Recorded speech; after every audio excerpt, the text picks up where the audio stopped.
Bonjour, dans cette vidéo, donc la suite du cours sur les probabilités avec le grand A, où on va voir des techniques pour calculer les probabilités.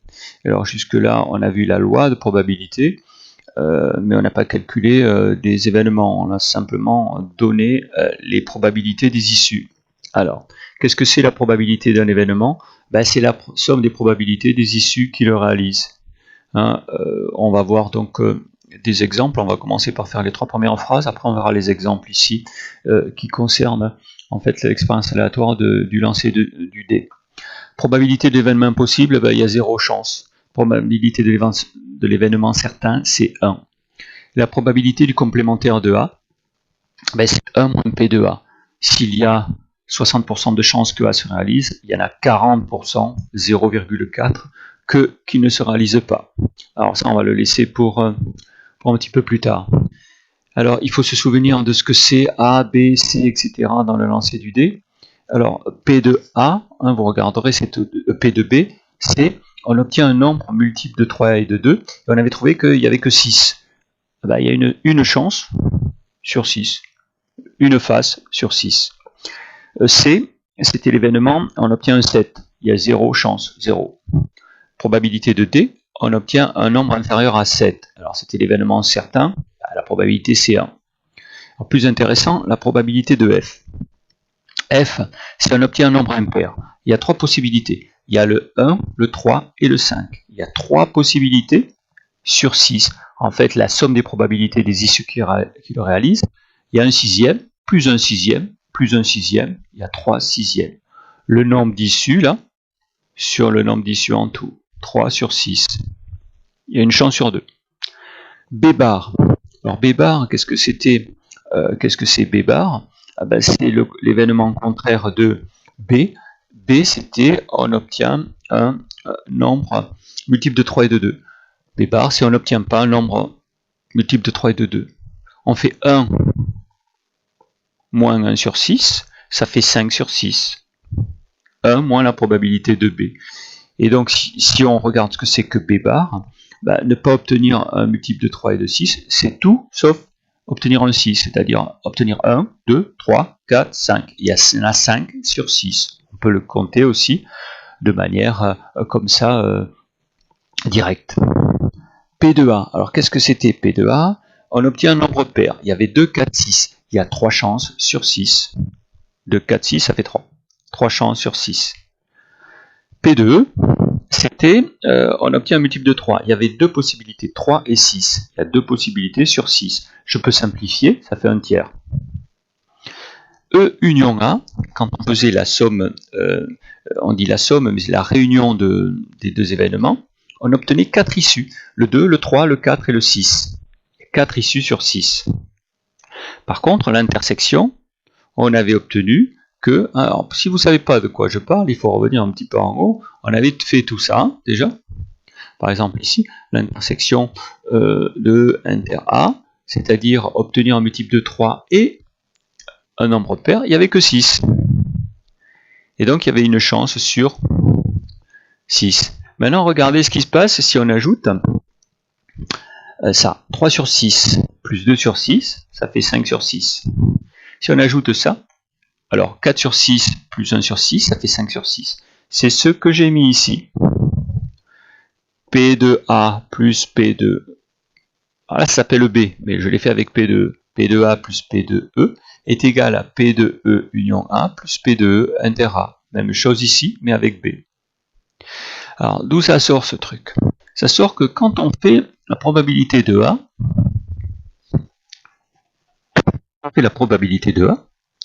ici, on compte la probabilité de 2, 4, 6. Quand on fait la probabilité de E, on compte la probabilité de 3, 6. Et en fait, quand on ajoute la probabilité de A et de E, on a compté la probabilité de 2, de 4, de 6, de 3 et de 6. On a compté en fait la probabilité de 2, 3, 4, 6, mais le 6 on a compté 2 fois. En fait, on a compté la probabilité 2, 3, 4, 6, plus le 6 qu'on a compté 2 fois. Donc en fait, ici, quand j'ajoute la probabilité de ça et de ça, j'obtiens la probabilité de ça et de ça, puisque le 6, on l'a compté 2 fois. Je vous rappelle que dans E union A, on ne compte qu'une fois l'issue qu'on a en commun. Donc en fait, on voit bien que P de A plus P de E, ça doit donner P de E union A plus P de E inter A.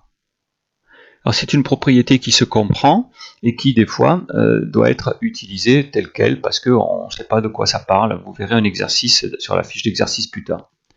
Donc voilà, 4 choses à savoir. Comment on calcule la probabilité d'un événement? On calcule la somme des probabilités, on compte combien de fois ça se réalise. L'événement impossible 0, l'événement certain 1. Complémentaire, le contraire de A, 1 moins P de A. Et cette formule-là qui relie A, B, A union B, A inter B. Évidemment, on peut l'utiliser même si les lettres ne sont pas A et B. Alors, dans la page qui suit, je vous ai mis 3 exemples de calcul de probabilité. Alors, un exemple avec un tableau déjà fait à compléter, un autre qu'il faut faire pour s'en sortir est l'emploi d'un arbre. Alors, il y a quelques techniques à savoir pour faire des probabilités. Le tableau ci-dessous donne la répartition des employés d'une entreprise. On choisit un employé au hasard et on note sa classe et son sexe. Alors la classe, c'est quoi? Si c'est un employé de classe A, peut-être les mieux payés, classe B, classe C. Et si c'est un homme ou une femme. Alors, on mettra, pour faire simple, si c'est un employé de classe A, ce sera l'événement A, puis B, puis C. Si c'est une femme, l'événement F. Donc si c'est un homme, si vous avez compris, on notera l'événement F bar, le contraire de F. Alors, 3%, ça fait 0,03. Il vaudra mieux en probabilité marquer des nombres comme ça, 0,65 plutôt que 65%. C'est pareil, c'est la même chose. Mais en proba par tradition, on met plutôt des nombres décimaux que des nombres en pourcentage. Par contre, quand on fait des statistiques, c'est vrai qu'on parle plutôt de pourcentage. Alors on ajoute, total, combien il y a de femmes? 3%, 5%, 21%, il y en a 29. Les hommes, 5, 60, 66, il y a 71%.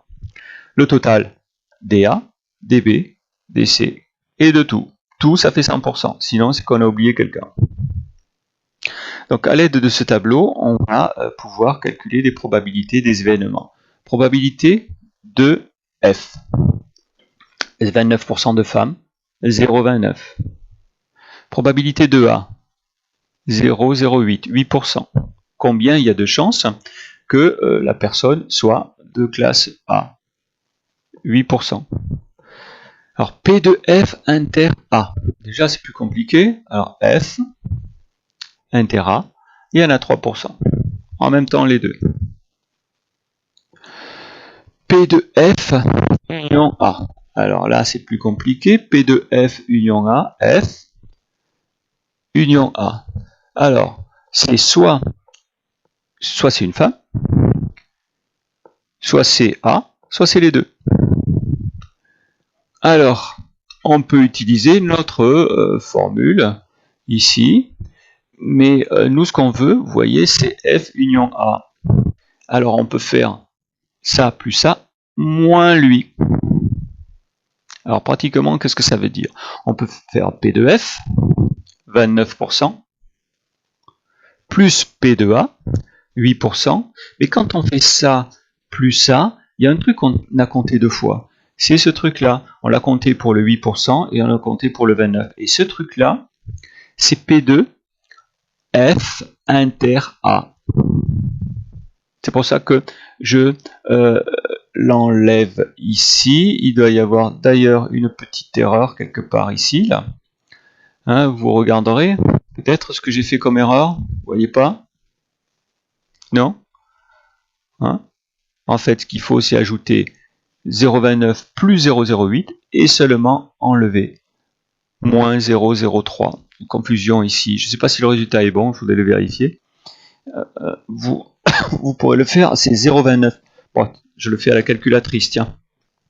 Alors, je suis en train de le faire. 0,29, je vous fais tout quoi. Plus 0,08 moins 0,03. 0,34, le résultat est bon. Donc en fait, il y a moins ici, un plus là. j'utilise la formule. Pourquoi il y a un moins? Parce que lui passe de l'autre côté. Sinon, comment on fait? Sinon, comment on peut faire pour calculer ça? On peut aussi dire ça, plus ça, plus ça, plus ça. Regardez, on fait 3%, plus 5%, plus 21%, plus 5%. Et en fait, c'est tous les cas où il y aura soit A, soit F, soit les deux. Là, il y a A, là, il y a F, là, il y a F, et là, il y a les deux. Si vous faites 3 plus 5 plus 5 plus 21, on doit trouver pareil, 34%. Alors P de F bar, P de F bar, normalement, c'est 1 moins 0,29. 1 moins 0,29, c'est 0,71. En fait, je le trouve où 0,71? C'est la probabilité d'être un homme, ici. C'est 1 moins 0,29. 100% moins 29%. Alors, qu'est-ce que c'est F inter A? F inter A, F inter A, c'est 3%. Je fais donc 1 moins 0,03. Ça, c'est le contraire. Et ça vaut 0,97. Comment on fait pour trouver 0,97? On ajoute tout ce qui n'est pas ça. Ça, plus ça, plus ça, plus ça, plus ça. Et ça doit faire aussi 0,97. La probabilité de F bar union A bar. Alors, F bar, c'est être un homme. A bar, c'est n'être pas de classe A. Donc en fait, c'est soit être un homme, soit être de classe B, de classe C, ou les deux. Alors en fait, c'est tout ça que je peux rajouter. Ça, 5 plus 60 plus 6, ça fait 71. Et je vais rajouter 5 et 21. En fait, j'ajoute ça, plus ça, plus ça, plus ça, plus ça. Vous voyez? Et ça fait 0,97. Bon, il faudra passer peut-être un peu de temps pour ce tableau pour bien comprendre. Alors, l'intersection de F bar, c'est être un homme. C bar, c'est être tout sauf C. Donc, c'est être B ou A. Donc, en fait, on va rajouter ça et ça, 0,65. Alors, dernier effort, F union C, bar. Alors, F union C, c'est quoi? C'est être une femme ou un employé C, c'est tout ça. Donc, le contraire de tout ça, c'est 60 et 5, 0,65. Voilà comment on peut utiliser un tableau et savoir repérer les... Si je vous dis F de F bar inter B, c'est ça. Parce qu'on va chercher F bar inter B. Ok? Alors, Aziz et Bill tirent en même temps une boule dans leur urne. Alors, ça c'est la boule de Aziz, ça c'est la boule de Bill. Bien sûr, ils tirent sans tricher. Le gagnant est celui qui tire le plus grand nombre. Déterminer la probabilité que Bill gagne Aziz. C'est pas évident ça. Parce qu'il y a des boules qui sont gagnantes et d'autres perdantes. Alors là, l'idée c'est de faire un tableau à double entrée. B comme Bill, A comme Aziz. On met 1, 6, 8, c'est les boules d'Aziz. B, 3, 5, 7, c'est les boules de Bill. Et là, on va mettre qui gagne. Par exemple ici, si Bill tire 3 et Aziz tire 1, c'est Bill qui gagne. B, B, B, A, A, donc on regarde. Par exemple ici, c'est Aziz qui gagne, un 8 contre un 3. La probabilité c'est quoi? Combien il peut y avoir de cas? 1, 2, 3, 4, 5, 6, 7, 8, 9. Il y en a 9. Alors, Bill, il gagne combien de fois? 1, 2, 3, 4. 4 chances sur 9. Et en fait, qui c'est qui a le plus de chances de gagner? C'est Aziz, parce que si Bill a 4 chances sur 9 de gagner, Aziz il en a 5 sur 9, le contraire. Et 5 sur 9, c'est plus grand que 0,5. Donc à ce jeu, c'est Aziz qui a plus de chances de gagner. Et c'est pas évident sans faire un tableau de dire comme ça au pif, ouais c'est lui, c'est l'autre, ça c'est du blabla. Et là par contre, c'est du calcul de probabilité. Alors un truc qui est intéressant aussi, dernier truc, c'est l'utilisation d'un arbre. On lance 3 fois une pièce bien équilibrée. C'est quoi une pièce bien équilibrée? C'est une pièce où il y a une chance sur 2 de tomber sur pile et une chance sur 2 de tomber sur face. Déterminer les probabilités d'avoir 3 fois face, 2 fois face exactement. Alors on lance 3 fois. Le problème c'est que si on ne fait pas un croquis, on va vite être submergé par le nombre de cas qui peut arriver.